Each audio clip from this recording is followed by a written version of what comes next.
Hello बच्चों, मेरा नाम है भवन तिवारी और मैं आज आपको पढ़ाने वाला हूं क्लास 10th का चैप्टर समांतर श्रेणी।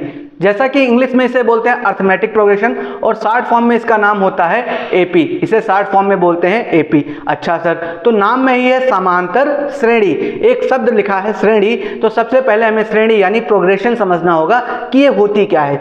तो श्रेणी की अगर मैं सबसे आसान भाषा में आपको समझाऊं तो जब कुछ संख्याएं लिखी हों और वो क्या कर रही हों, किसी एक निश्चित पैटर्न को फॉलो कर रही हों, या ऐसे भी बोल सकते हैं कि यदि कुछ संख्याएं लिखी हैं वो एक पैटर्न के हिसाब से लिखी हैं तो उसे हम कहते हैं श्रेणी। जैसे मैं एक एग्जांपल लिखूं यहाँ पे, जैसे मैंने लिख दिया एक के बाद तीन के बाद लिख दिया पाँच के बाद लिख दिया सात के बाद लिख दिया 9। तो यहाँ पे जब आप देख रहे हैं तो यहाँ पे एक पैटर्न दिख रहा होगा। जैसे एक में जब 2 जोड़ोगे तो 3 में फिर 2 जोड़ोगे तो क्या 5 में फिर 2 जोड़ोगे तो 7 और 7 में फिर 2 जोड़ोगे तो क्या आ जाएगा 9। ठीक है सर, तो यहाँ पे जिस संख्या लिखी है एक पैटर्न के हिसाब से लिखी है तो इसे मैं एक श्रेणी बोल सकता हूँ। अच्छा सर, अब श्रेणी देखो भैया होती है कई प्रकार की।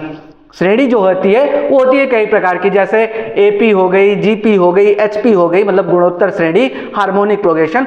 लेकिन हमारे सिलेबस में जो हमें पढ़ना है वो हमें पढ़ना है केवल समांतर श्रेणी तक। ठीक है सर। अच्छा, मान लेते हैं ये कोई श्रेणी लिखी हुई है, सर ने बता दिया कि ये मान के चलो विषम संख्याएं लिखी हुई हैं। तो सर और क्या है, तो जब कोई श्रेणी होती है तो इनमें आप संख्याएं देख रहे हैं जैसे 1, 3, 5, 7, 9, तो इन संख्याओं को क्या बोलते हैं? इन संख्याओं को बोलते हैं श्रेणी के पद। समझ गए? इन संख्याओं को क्या बोलते हैं? श्रेणी के पद। जैसे इस श्रेणी का प्रथम पद क्या है? 1, इस श्रेणी का दूसरा पद क्या है? 3, इस श्रेणी का तीसरा पद क्या है? 5, इस श्रेणी का चौथा पद क्या है? 7, और ऐसे पांचवा पद क्या है? 9। अच्छा सर, तो अब इस पदों को बताने के लिए हमारे पास कुछ नोटेशंस होने चाहिए थे। इनको डिनोट करने के लिए हमारे पास कुछ चीजें होनी चाहिए ताकि हम बता सकें, इनको एक्सप्रेस कर सकें। तो इसके लिए बनाया क्या गया, प्रथम पद को हम A1 से लिखते हैं और इसकी वैल्यू क्या दी हुई है? 1 दी हुई है। उसके बाद द्वितीय पद को A2 से लिखते हैं, इसकी वैल्यू कितनी दे रखी है? 3। ऐसे तीसरे पद को क्या लिखते हैं? A3 से लिखते हैं और इसकी वैल्यू कितनी है? 5। ठीक है सर। अब ऐसे कोई पूछ लेता कि इस सीरीज का 25वां पद बताओ, 32वां पद बताओ, समझ गए, 40वां पद बताओ, तो उसको बोलते हैं n वां पद। इसको क्या बोलते हैं? n वां पद। n वां पद जो इसका अंतिम पद होता है वो अपने हिसाब से हम देख के बता देते हैं। ठीक है सर, तो an जो हो जाएगा वो इस एपी का क्या हो, इस सीरीज का क्या हो जाएगा? n वां पद हो जाएगा। श्रेणी क्लियर हो गई। अब चलते हैं जो हमारा टॉपिक है समांतर श्रेणी उसकी तरफ। अच्छा सर, समांतर श्रेणी में है क्या तो ये समझो कि जब देखो अभी हमने जो यहाँ पे लिखा था उसमें भले अंतर समान था, लेकिन एक ऐसी मैं श्रृंखला लिख सकता हूँ, आपको थोड़ा सा और क्लियर कर रहा हूँ आपका कॉन्सेप्ट। जैसे मान लो लिख दिया 1 के बाद 4 के बाद 9 के बाद 16। ठीक, तो यहाँ भी एक श्रेणी है, ये भी क्या है? श्रेणी है। ये प्रथम 4 जो नेचुरल नंबर्स होते हैं, ठीक है, जो नेचुरल नंबर्स होते हैं उनके क्या लिखा हुआ है? स्क्वायर लिखा हुआ है। जैसे 1 को लिख सकता हूँ 1 का स्क्वायर, 2 को लिख सकता हूँ 2 का स्क्वायर, 9 को लिख सकता हूँ 3 का स्क्वायर और 16 को लिख सकता हूँ 4 का स्क्वायर। तो जो सीरीज है वो किसी भी प्रकार की हो सकती है, बस वो एक पैटर्न फॉलो होना चाहिए। अब हम अपने टॉपिक पे चलते हैं। हमारा टॉपिक है समांतर श्रेणी। हमारा टॉपिक क्या है? समांतर श्रेणी, जैसा कि ऊपर लिख रखा है, लेकिन एक बार मैं फिर से लिख दे रहा हूं। हमारा टॉपिक है समांतर श्रेणी। अब आप यह समझो, आपको इतना समझना है समांतर श्रेणी में कि इसकी अगर टेक्निकल परिभाषा में बताऊं कि किसी श्रेणी के यदि क्रमागत पदों के बीच का अंतर समान हो तो वह श्रेणी कैसी होती है? समांतर श्रेणी होती है। अगर क्रमागत मतलब दूसरा और तीसरे का अंतर, तीसरा और चौथे का अंतर, चौथा और पांचवें का अंतर, अगर ये समान हो तो समांतर श्रेणी कहते हैं। अगर ये ऊपर से उड़ गया तो और आसान भाषा में समझो कि यदि किसी श्रृंखला यानी श्रेणी के पहले पद को छोड़ने के बाद हर अगला पद एक निश्चित संख्या जोड़ने या घटाने पे प्राप्त हो रही हो तो उसे हम क्या कहते हैं? एपी। क्या?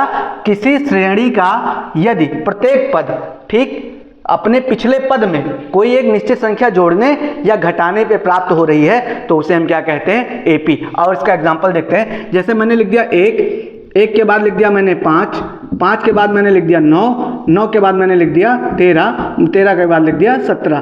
तो अब ये एपी है कि नहीं है ये चेक करते हैं। तो 1 में क्या जोड़ा गया होगा तो 5 बना होगा। तो 1 में जब हमने कितना जोड़ा होगा? 4, तो क्या बन गया होगा? 5। अच्छा सर, 5 में कितना जोड़ा होगा? 4, तो क्या बन गया होगा? 9। 9 में फिर 4 जोड़ा गया होगा तो क्या बन गया होगा? 13। 13 में फिर 4 जोड़ा होगा तो क्या बन गया होगा? 17। अच्छा सर, तो कहना क्या चाहते हो? मैं कहना यह चाहता हूं कि ये हमारी एपी है, क्योंकि हर अगला पद जो है वो पिछले पद में एक निश्चित संख्या जोड़ने पे प्राप्त हो रहा है। अच्छा सर, क्या जोड़ने पे ही प्राप्त होगा तो उसे एपी बोलेंगे? नहीं, घटाने पे भी अगर प्राप्त हो तो भी एपी होता है। कैसे? ऐसा देखो, मैंने एक एपी लिखी 100, उसके बाद फिर क्या लिखा? 90, फिर क्या लिखा? 80, फिर क्या लिखा? 70, फिर क्या लिखा? 60 और सो ऑन। अब सर ये बताओ ये एपी है कि नहीं है? तो एपी की परिभाषा थी कि हर अगला पद पिछले संख्या में पिछले पद में एक निश्चित संख्या जोड़ने या घटाने से प्राप्त हो। तो यहाँ पे 100 में से क्या घटाएं कि 90 बन जाएगा? तो 10 घटाना पड़ेगा। 90 में फिर क्या घटाएं? तो 10 घटाएंगे तो 80 बन जाएगा। 80 में फिर 10 घटाएं तो क्या बन जाएगा? 70। 70 में फिर 10 घटाएं तो क्या बन जाएगा?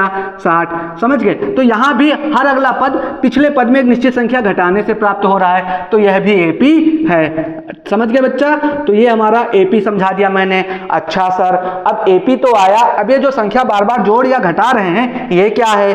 ठीक सर, जो संख्या हम बार बार जोड़ रहे हैं या घटा रहे हैं तो ये क्या है? तो इसे बोलते हैं सारबंतर। इसे क्या बोलते हैं? सारबंतर। इंग्लिश में बोलते हैं कॉमन डिफरेंस। ठीक है सर, यहाँ पे मैं DIF लिख लेता हूँ केवल शॉर्ट फॉर्म में। तो ये संख्या जो आप बार बार जोड़ रहे हैं या घटा रहे हैं अगला पद प्राप्त करने के लिए, तो इसे बोलते हैं सारबंतर। ओके सर, ये समझ में आ गया। अब सारबंतर को थोड़ा और डिटेल में समझा दो सर। तो चलो सारबंतर पे थोड़ा देर सारबंतर खेल लेते हैं। अब मैं क्या बताऊंगा? अब मैं आपको एग्जाम्पल देख के सारबंतर निकालना सिखाऊंगा। आपको सारबंतर समझ में आ गया? क्या परिभाषा? ये सुन लो कि किसी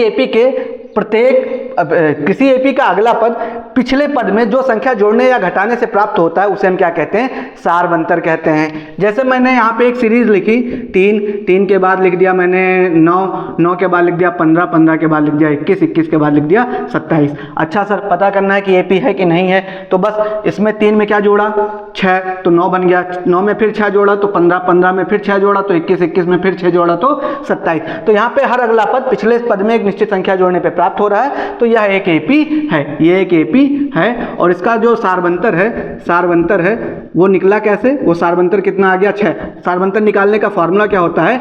अगले पद में से पिछला पद घटा दो, मतलब दूसरे में से पहला पद घटा दो। तो आपने 9 में से जब 3 को घटा दिया तो ये कितना आ जाएगा? 6 आ जाएगा। यही नहीं है, आप किसी भी दो क्रमागत पदों के बीच का अंतर निकाल लो। जैसे मैं क्या कर रहा हूँ? चौथे में से तीसरा घटा रहा हूँ। चौथे को लिखते हैं A4 से और उसमें से F3 को घटा देंगे तो ये हो गया 21 - 15, तो इसकी वैल्यू कितनी आ गई? 6। समझ गए भैया? तो ये आ गया हमारा सारबंतर। अच्छा सर, अब सारबंतर जो है, ठीक, सारबंतर जो है वो ग्रेटर देन 0 मतलब धनात्मक भी हो सकता है, लेस देन 0 मतलब ऋणात्मक भी हो सकता है, और D = 0 शून्य भी हो सकता है। ये आपका जो सारबंतर है ये धनात्मक भी हो सकता है, ऋणात्मक भी हो सकता है, शून्य भी हो सकता है। सर आपने धनात्मक ऋणात्मक का एग्जाम्पल बता दिया, अब ये बताओ कि शून्य कब होता है? अच्छा सर, आ जाओ।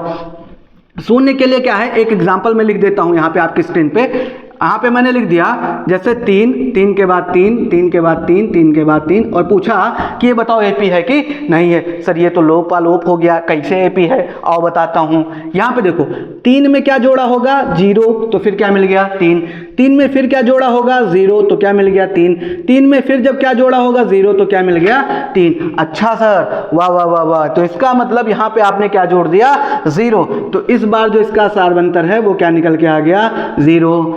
ठीक, तो मैंने आपको बता दिया कि सारबंतर धनात्मक भी हो सकता है, ऋणात्मक भी हो सकता है, शून्य भी हो सकता है। यहां तक क्लियर हो गई बात? आपने क्या सीख लिया? श्रेणी सीख ली, समांतर श्रेणी सीख ली, पद क्या होता है सीख लिया, सारबंतर सीख लिया। अब हमें क्या दे रखा है? माना किसी एपी का प्रथम पद ए है। क्या है? माना किसी एपी का प्रथम पद ए है। प्रथम पद कितना है? ए है। अच्छा सर, और सारबंतर D है। सारबंतर क्या है? D है। तो वह एपी ज्ञात करो। ठीक है सर, हमें तो पता है, प्रथम पद लिख दिया। अब अगला पद डी जोड़ने पे प्राप्त होगा, अभी बताया था कि हर एक निश्चित संख्या जोड़ने पे प्राप्त होती है। तो ए में क्या जोड़ देंगे, डी, तो ये हो जाएगा ए प्लस डी। अच्छा सर, अगले पद में क्या हो जाएगा, इसमें फिर एक बार डी जोड़ देंगे, इसमें फिर डी जोड़ देंगे, अगला पद आ जाएगा। अच्छा सर, उसके बाद में ए, अगला पद निकालने के लिए फिर इसमें एक बार डी जोड़ देंगे, तो ये 2 बार तो था ही, इसमें एक और बार और जोड़ दिया। समझ गए भैया। तो अब देखो ये हो गया ए, फिर ये हो गया ए प्लस डी, और ये a प्लस डी और डी मिलके कई डी हो जाएगा, 2d। अच्छा सर, और ये डी डी डी मिलके कितना हो जाएगा, 3d। ऐसे चलता चला जाएगा। ठीक है सर। अब यहाँ पे जो मामला फंसता है, हमसे क्वेश्चन ये पूछ लिया कि यह बताओ कि इस श्रृंखला का 15वां पद क्या है, इस श्रृंखला का 15वां पद क्या है, 18वां पद क्या है, 20वां पद क्या है, 25वां पद क्या है। तब तो मामला फंस जाएगा।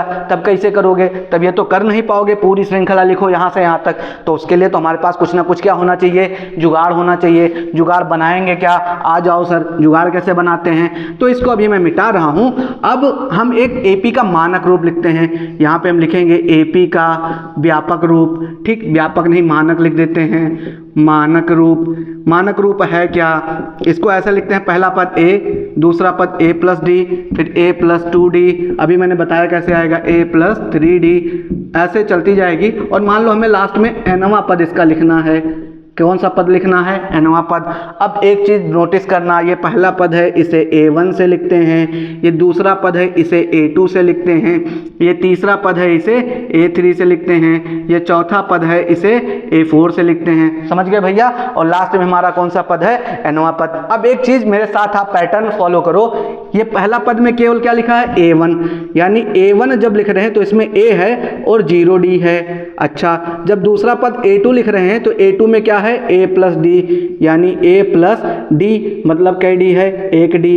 अच्छा सर, जब तीसरा पद लिख रहे हैं तो तीसरे पद में 2d है, यानी a प्लस कै डी है, 2d। जब चौथा पद लिख रहे हैं तो क्या है, a प्लस में कै डी है, 3d। अभी कुछ नहीं समझ में आ रहा है, क्या बता रहे हो, अभी सब समझ में आ जाएगा, थोड़ा सा पेशेंस रखो। अब देखो, ये 0d को मैं ऐसे भी लिख सकता हूँ, a प्लस 1 माइनस 1 इंटू में d। अच्छा, ये जो 1d है इसको मैं ऐसे लिख सकता हूँ, a प्लस 2 में से एक घटाओगे तो 1 आ जाएगा, तो ad हो गया। जो 2 लिखा है इसको मैं ऐसे लिख सकता हूँ, a प्लस 3 माइनस 1 इंटू में d। अब इसको मैं लिख सकता हूँ a प्लस, ये 3 को मैं लिख सकता हूँ 4 माइनस 1 इंटू में d। अरे सर ये क्या हो रहा है, ये क्या कर रहे हो, क्यों कर रहे हो। अब यहाँ पे देखो, जब यहाँ पे a1 था तो a प्लस 1 माइनस 1d हो गया। जब यहाँ पे a2 था तो a plus 2 minus 1 into D हो गया। जब a3 था तो a plus 3 minus 1 into D हो गया। जब a4 था तो a plus 4 minus 1 into D हो गया। इसमें चेंज क्या हो रहा है, a सब जगह सेम है, d सब जगह सेम है, बस ये नंबर चेंज हो रहा है। जब यहाँ a1 तो यहाँ 1, जब यहाँ 2 तो यहाँ 2, जब यहाँ 3 तो यहाँ पे भी 3, जब यहाँ 4 तो यहाँ पे भी क्या हो गया 4। तो ऐसे अगर मुझसे कोई पूछे कि nवां पद निकालो, मतलब यहाँ n डाल दो, तब ये हो जाएगा a प्लस, सीधे यहीं लिख देते हैं। देखो a तो रहेगा ही, ठीक है सर। अब देखो यहाँ पे 4 था तो यहाँ 4 था, तो अगर n लिख रहे हैं तो यहाँ भी क्या आ जाएगा n, -1 सब जगह है -1, और d चल रहा था तो d, ये बन गया हमारे nवें पद का फार्मूला।